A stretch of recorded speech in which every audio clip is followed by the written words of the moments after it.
시청자 여러분 안녕하십니까? 주말 교계 뉴스 조혜진입니다. 이번 주 기독교계에 어떤 일이 있었는지 정리했습니다. 예장 통합과 합동, 기장 등 주요 교단들이 일제히 정기총회를 열어 새 임원을 선출하고 주요 안건들을 처리했습니다. 교단들은 동성애 문제에 강력 대응하겠다는 입장을 정했습니다. 특수학교 설립을 놓고 사회적 논란이 벌어지고 있는 데 대해 한국기독교교회협의회가 지역교회들이 사회적 약자 편에 서서 특수학교 설립 과정에 적극 협력해 줄 것을 제안했습니다. 이단 신천지 집단이 경기도 화성과 파주 임진각 등 전국 곳곳에서 만국회의 행사를 개최한 가운데 기독교 단체들은 신천지의 실체와 폐해를 알리는 맞불 집회를 열었습니다. 구세군 대한본영이 추석 명절을 앞두고 교단 본부 앞마당에서 복지시설과 지역 소외된 이웃에게 선물을 전달했습니다.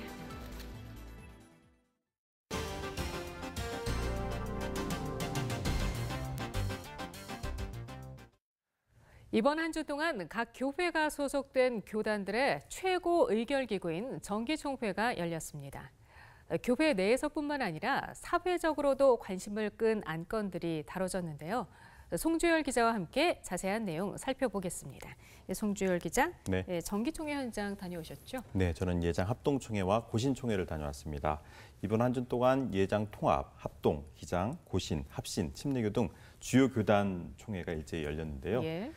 이번 총회에서는 특히 동성애 문제 등 유독 사회적으로 관심을 모으는 민감한 안건들이 많이 다뤄졌습니다. 예장 통합총회는 동성애자나 동성애 옹호자에 대해 교단사나 7개 신학대에 입학조차 하지 못하도록 했습니다. 통합총회와 함께 예장 합동총회에서도 신학교 입학과 교직원 임용에 있어 동성애자나 동성애 옹호자를 전면 배제하는 청원안이 통과되기도 했습니다. 성소수자 인권을 대변해온 섬돌 향림교회 임보라 목사에 대해서는 이단성이 있는 인물로 규정해서 논란이 예상됩니다. 합동총회는 임보라 목사가 차별금지법 제정에 앞장서면서 건전한 교회 연합운동에 위배되는 행동을 하고 있다고 판단하고 임보라 목사가 저술한 책의 사용과 모임 참여를 금지하도록 했습니다. 그렇군요. 예. 합신총회는 임 목사를 아예 이단으로 규정했습니다. 성소수자와 관련한 이 같은 결정은 신학적, 목회적 논의조차 원천 차단하겠다는 의도로 풀이됩니다. 예. 하지만 다른 의견도 있는데요. 한국기독교장로회 윤세관 총회장의 경우 동성애, 동성혼을 반대하지만 성소수자들을 목회적 돌봄 차원에서 교회에서 내쫓아서는 안 된다고 지적하기도 했습니다. 그들이 갈 곳이 없고 교회로 찾아오는데 교회마저도 나가라. 이럴 수는 없지 않냐. 그리고 대중들에게 친숙한 요가와 마술에 대한 결정도 이번에 이루어졌다면서요. 네, 그렇습니다. 예장통합총회가 교회 안에 마술과 요가를 끌어들여서는 안 된다는 결의를 했습니다. 안 된다? 네. 예. 예장통합 2단 사이비대책위원회는 보고서에서 요가는 범신론적 사상을 지향하며 인도 철학 체계를 기초로 해탈을 얻으려는 종교적 수행 방식이라면서 요가는 종교이고 힌두교 그 자체라고 설명했습니다. 아, 그래요? 네, 마술과 관련해서도 입장을 내놨는데요. 2단 사이비대책위원회는 교회에서 마술을 단순히 전도에 필요한 흥미 유발 수단으로 여기고 있지만 마술은 인간의 손재주나 도구를 사용해 인간의 눈속임을 통한 감탄과 재미 유발을 위해 교환된 것이라고 판단했습니다. 그렇군요.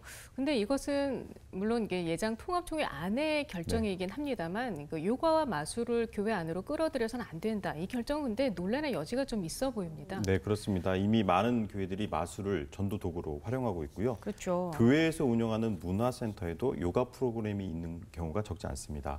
또 성도님들이 또 운동 삼아 요가를 많이 하시고 계시죠. 맞아요. 그래서 예. 이 때문에 혼란은 불가피할 것 같습니다. 네.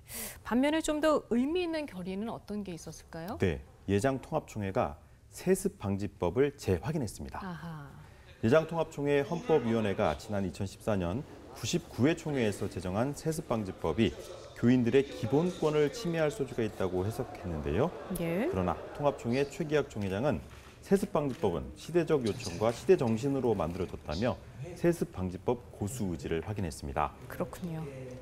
한국교회가 가진 소위 시대적 요청이나 시대 정신으로 우리가 세습방지법을 만들었는데 이 법은 여전히 유효하고 예장 합동총회는 자살한 성도의 구원관과 장례 예식에 대한 입장을 내놓아서 눈길을 끌기도 했습니다.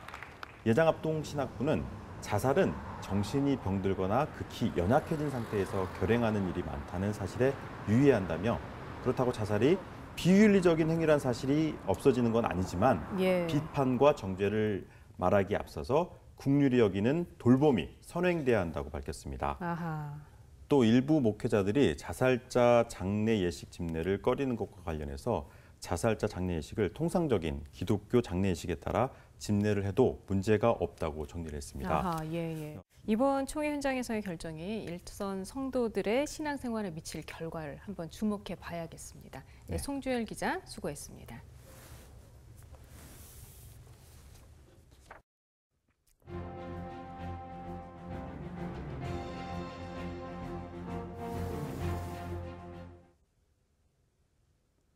(9월 21일) 유엔이 선포한 세계 평화의 날입니다.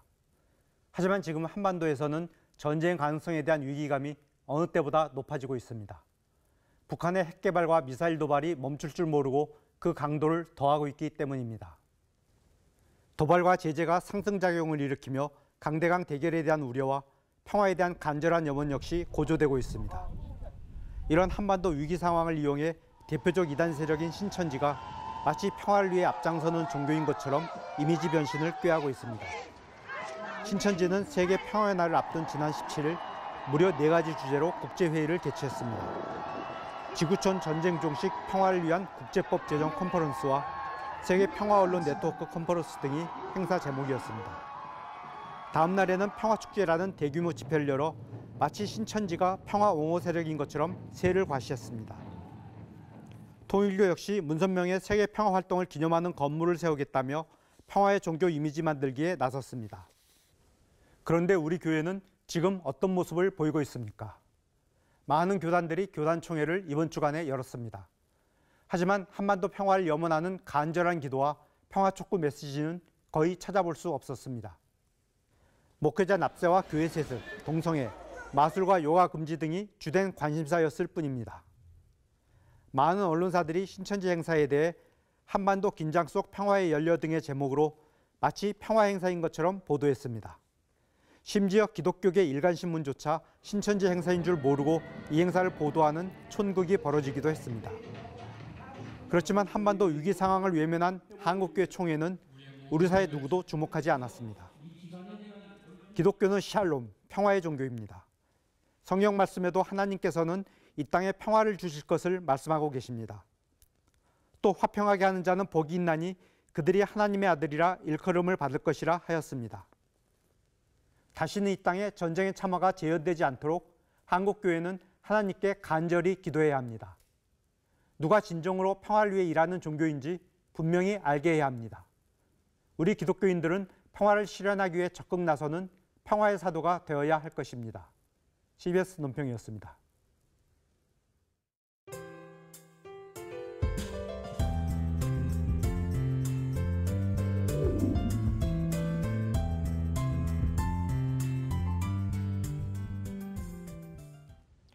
지역교회와 함께하는 마을음악회를 열며 새로운 선교 운동을 시도하는 단체가 있습니다.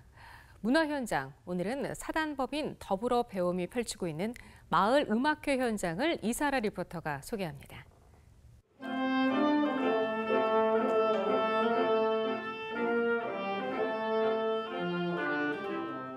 유터피 목관 오중두단이 연주하는 오페라 카르멘 서곡이 무대에 울려 퍼집니다.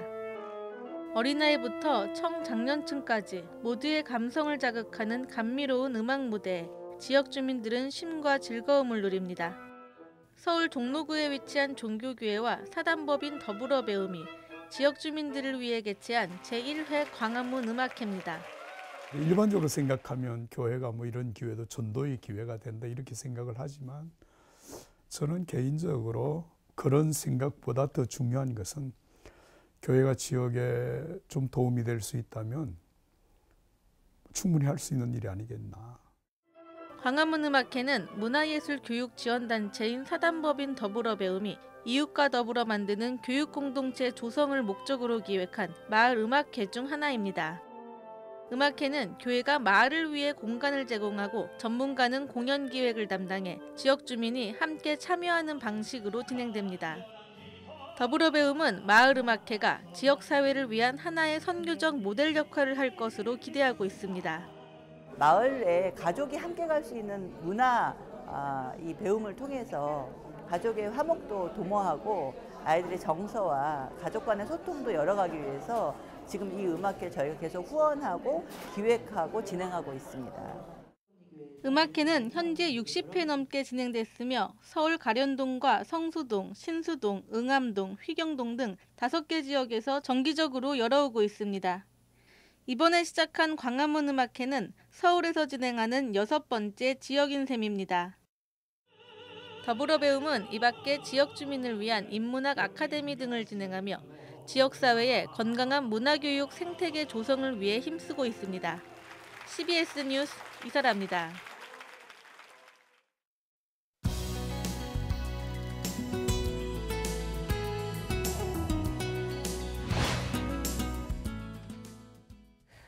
교단 정기총회 현장에는 목회자와 장로들만 참석합니다. 때문에 평신도들은 총회에 대해 관심이 없는 경우가 많은데요. 그래서 교회개혁실천연대 등은 지난 2004년부터 평신도 총회 참관단을 꾸려 각 교단 정기총회 현장을 다녔습니다.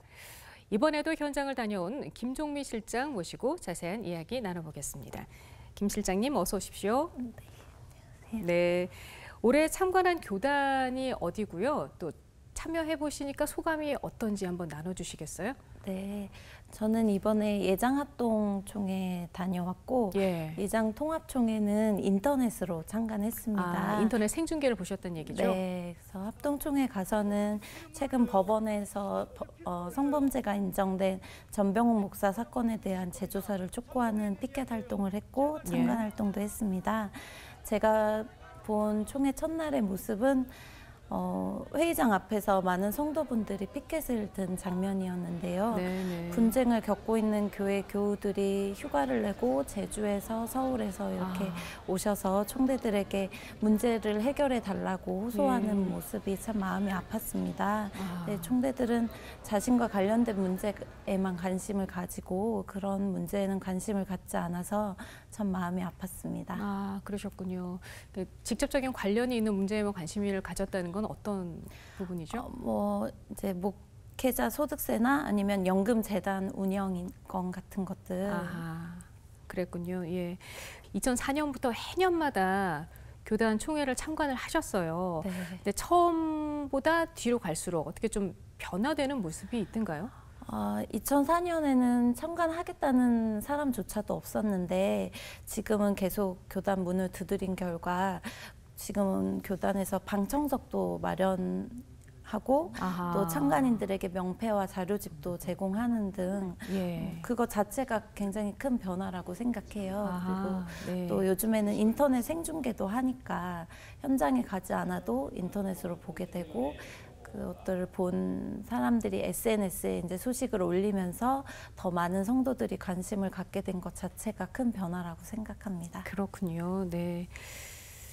평신도들이 교단 총회에 관심을 가져야 되는 이유에 대해서도 좀 생각을 많이 해보셨을 것 같아요. 네. 그래도 계속 참관을 하시면서요. 몇 년 전에 총회에서 찬송가를 바꾸자는 결의가 나와서 저조차도 이제 찬송가를 새로 구입한 적이 있었어요. 그만큼 총회의 모든 사업이 교인들의 헌금으로 진행되는 일이고 직접적인 관련이 있기 때문에 어떤 것들이 결정되는지 꼭 관심을 가지고 목소리를 내야 한다고 생각해요.